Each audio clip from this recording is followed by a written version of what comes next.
Hello everyone, welcome to life hacks with Aishwarya Ashish. तो इस channel पर मैं शेयर करती हूँ हेल्थ से जुड़ी, लाइफ से जुड़ी और सेल्फ इम्प्रूवमेंट की वीडियोस। और भी कई टॉपिक्स पे वीडियोस आने वाली हैं, तो प्लीज स्टे ट्यून और चैनल को सब्सक्राइब करना मत भूलना। और अगर आपने ऑलरेडी चैनल को सब्सक्राइब कर दिया है तो थैंक यू सो मच। तो हम में से कई लोग हर साल के आखिर में हम नए साल के लिए रेजोल्यूशंस बनाते हैं कि आने वाले साल में हम ये करेंगे, वो करेंगे, और फिर कुछ दिन उसको फॉलो करने के बाद फिर पहले की तरह वो चीजें करना बंद कर देते हैं या तो बहुत जल्दी बोर हो जाते हैं। हम योगा करना चाहते होंगे, एक्सरसाइज करना चाहते होंगे, कितने ही लोग तो जिम भी ज्वाइन कर लेते हैं, पूरे साल भर की मेंबरशिप ले लेते हैं, या फिर डांसिंग, रनिंग या कोई और एक्टिविटी ट्राई करना चाहते होंगे जो हम कभी कंसिस्टेंटली नहीं कर पाते। और इसकी कई वजह हो सकती है, लेकिन अगर आप खुद को समझाओ कि जो आपने डिसाइड किया है खुद के लिए वो भी उतना ही जरूरी है जितने बाकी सारे काम, तो आप वो हर चीज कर लोगे जो आपने खुद के लिए प्लान की थी।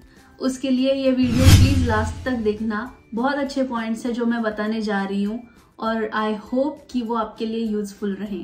तो पहला पॉइंट है start focusing on what already you have. मतलब जो आपके पास ऑलरेडी है उस पे फोकस करो। हमारी कमियों पर हमें ध्यान देना बहुत आसान है। कई बार हम अपना ध्यान उस तरफ मोड़ते हैं जो चीजें या जो बातें हमारी लाइफ में नहीं होती। इस सोशल मीडिया और फिल्टर की गई सोसाइटी में हम अक्सर दूसरों से खुद को कंपेयर करते रहते हैं, ऐसे कि ओ इसके पास तो वो भी है, ये भी है, तो मेरे पास क्यों नहीं है, या फिर मेरे पास कब होगा। इससे उल्टा अगर हम अपने पास ऑलरेडी जो सब चीजें हैं उसके लिए ग्रेटफुल रहें तो हमें वो सब अबंडेंस में मिल सकता है जो हमें चाहिए।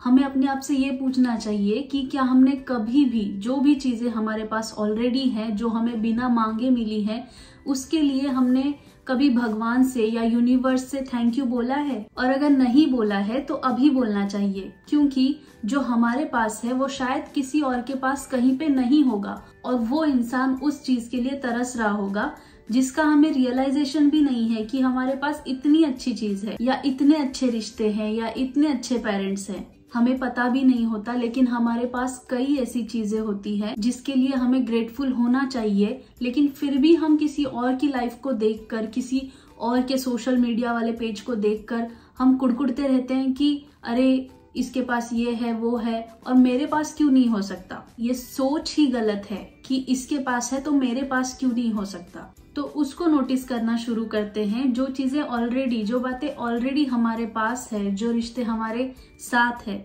जो लोग हमसे प्यार करते हैं और जिनसे हम प्यार करते हैं, हमें उन पर फोकस करना चाहिए। इस बात पर फोकस करना है कि मैं हेल्दी हूँ, मेरे पास एक हेल्दी बॉडी है, तो हमसे ज्यादा ब्लेस्ड और कोई नहीं है। Start using your imagination for creating. हमारी इमेजिनेशन बहुत पावरफुल चीज है। ये या तो हमको सबसे खराब बातें दिखा सकती है, या तो माइंड में खेलना, एक्सप्लोर करना, क्रिएट करना सिखा सकती है। हमारी इमेजिनेशन हमारे सपनों को सच करने का टूल बन सकती है, या तो हमारे रास्ते की रुकावट भी बन सकती है। हमें अपनी इमेजिनेशन को क्रिएट करने के लिए यूज करना चाहिए, ना कि डिस्ट्रॉय करने के लिए। अपने और अपने आसपास के लोगों के लिए, सोसाइटी के लिए कुछ अच्छा करने के लिए यूज करना चाहिए।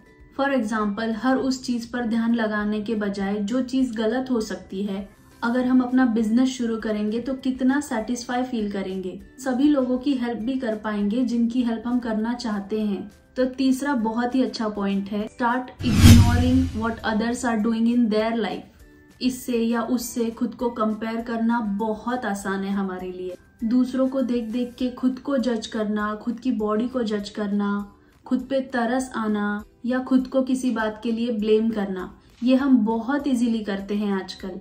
एक कहावत है इंग्लिश में जिसका ट्रांसलेशन मैं बता रही हूँ। दूसरों की ग्रीन ग्रास देख देख कर हम अपनी ग्रीन ग्रास नहीं उगा सकते।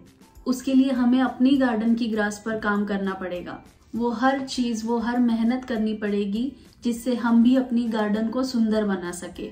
अपनी मेहनत को दूसरों की सक्सेस से कंपेयर करना बंद करो। इसकी जगह लाइफ का इतना इम्पोर्टेंट टाइम कुछ क्रिएट करने में, या कहीं जाकर किसी की हेल्प करने में, या किसी अच्छे चीज में इन्वेस्ट करो। सिंपल भाषा में सिर्फ अपनी लाइफ पर और अपनी मेहनत पर फोकस करो। तो फोर्थ पॉइंट है प्रेजेंट में जीना शुरू करो। अक्सर हम में से कई लोग पास्ट में या फ्यूचर में जी रहे होते हैं। कई बार जो हो सकता है या जो हो चुका है, इन बातों में हम उलझ कर रह जाते हैं और इस चक्कर में जो हमारे साथ अभी हो रहा है उसको हम भूल जाते हैं। यहाँ और अभी जीना शुरू करो। प्रेजेंट में जीने के लिए अपने सेंसेस का यूज करो। महसूस करना, सुनना, देखना, टेस्ट करना या टच करना, जो भी एक्शन आप प्रेजेंट टाइम में कर रहे हो उस पे फोकस करो, चाहे वो कितना ही यूजलेस लगे। चाहे आप बर्तन धो रहे हो, कहीं ट्रैवल कर रहे हो, कोई बुक पढ़ रहे हो, किसी से बात कर रहे हो, कुछ भी कर रहे हो, उसको सबसे ज्यादा इम्पोर्टेंस दो। तो 5th पॉइंट है, start acting like you care about yourself. खुद का ख्याल रखना, खुद पर ध्यान देना शुरू करो। क्या आप सच में खुद की परवाह करते हैं? जिस तरह और जितना केयरिंग और लविंग आप दूसरों के लिए हैं, क्या सेम केयरिंग और लविंग नेचर आपका खुद के लिए भी है? क्योंकि जो हमारे पास है ही नहीं वो हम दूसरों को भी नहीं दे सकते। फ्लाइट में जैसे कहा जाता है ना, इमरजेंसी में सबसे पहले अपना ऑक्सीजन मास्क लगाओ, फिर दूसरों की हेल्प करो। इसी तरह से क्या आप पहले खुद पर ध्यान देते हैं या आप खुद से प्यार करते हैं? अपनी प्रायोरिटी वाली लिस्ट में सबसे पहले खुद को टॉप पर रखना कोई सेल्फिशनेस नहीं है, बल्कि ये बहुत इम्पोर्टेंट है कि आप सबसे पहले खुद को रखें। अपने मेंटल, फिजिकल और इमोशनल एस्पेक्ट्स को पहले देखो। अच्छा फील करने के लिए आपको किस चीज की कम या फिर किस चीज की ज्यादा जरूरत है, फिर खुद की परवाह पहले करके खुद को प्रायोरिटी दो, क्योंकि जब जरूरत पड़े तब जेन्युइनली आप सामने वाले को भी ये दे पाओ। 6th पॉइंट है, start asking better questions to yourself. खुद से सही और बेहतर सवाल पूछना शुरू करो, जैसे क्या गलत हो सकता है या क्या होगा अगर मैं ये पर्टिकुलर चीज सही तरीके से ना कर पाऊं तो। जब आप ऐसे सवाल खुद से पूछते हो तब आपका दिमाग इसके कई सारे आंसर्स ढूंढने में लग जाता है। आप खुद से ऐसे सवाल पूछ तो सकते हैं, लेकिन फिर अपना फोकस सही आंसर्स पे रखो। टोनी रॉबिन्स, जो एक अमेरिकन ऑथर हैं, वो कहते हैं कि quality questions create quality life, और जो लोग बेहतर सवाल पूछते हैं उनको बेहतर आंसर्स भी मिलते हैं। इसके बजाय खुद से ये सवाल पूछो कि इस चीज को मैं कैसे और बेहतर बना सकती हूँ या बना सकता हूँ, और कैसे मैं इस सिचुएशन के लिए बेहतर सोल्यूशन ढूंढ सकता हूँ या ढूंढ सकती हूँ। और 7th पॉइंट है, start caring about things that actually matter. उन चीजों के बारे में फिक्र करो जो सच में आपकी लाइफ में मैटर करती हैं। हम कई बार सोचते हैं कोई भी चीज करने से पहले कि अरे ये लोग मेरे बारे में क्या सोचेंगे, मुझे जज करेंगे, या लोगों को मैं सही लगूंगा कि नहीं या लगूंगी कि नहीं। अगर आप ऐसी बातों के बारे में ज्यादा चिंता करेंगे तो खुद को हमेशा बंधा हुआ और पैरालाइज्ड फील करेंगे। लोग क्या कहेंगे या क्या सोचेंगे ये उनका काम है, हमारा नहीं। तो लोगों के बारे में सोचने के बजाय आप उस बात की ज्यादा चिंता करो जो आपके लिए मैटर करती है, जैसे आपकी लाइफ, आपके काम, आपकी पसंद और नापसंद। जो भी कुछ आपके लिए इम्पोर्टेंट है, आपकी प्रायोरिटी वाली लिस्ट में है, उसके बारे में चिंता करो।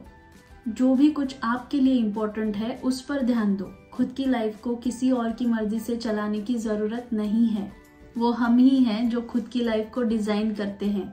किसी और की फाइनल की हुई डिजाइन को अपनी लाइफ के डिजाइन में मत जोड़ो। ऐसे में जो चीज हमें खुद के लिए सही लगती है हमें वही करनी चाहिए, लेकिन सही चीज, गलत चीज नहीं। तो ये थे 7 पॉइंट्स और इस टॉपिक का पार्ट 1 और पार्ट 2 भी जल्दी ही आएगा। तो स्टे ट्यून्ड और सब्सक्राइब जरूर करना और बेल आइकन दबाना ताकि आपको मेरे आने वाले वीडियोस की नोटिफिकेशन मिले। ये वीडियो आपको कैसा लगा कमेंट्स में जरूर बताना। अगर ये वीडियो यहाँ तक देख ली है तो मतलब आपको वीडियो अच्छी लगी होगी।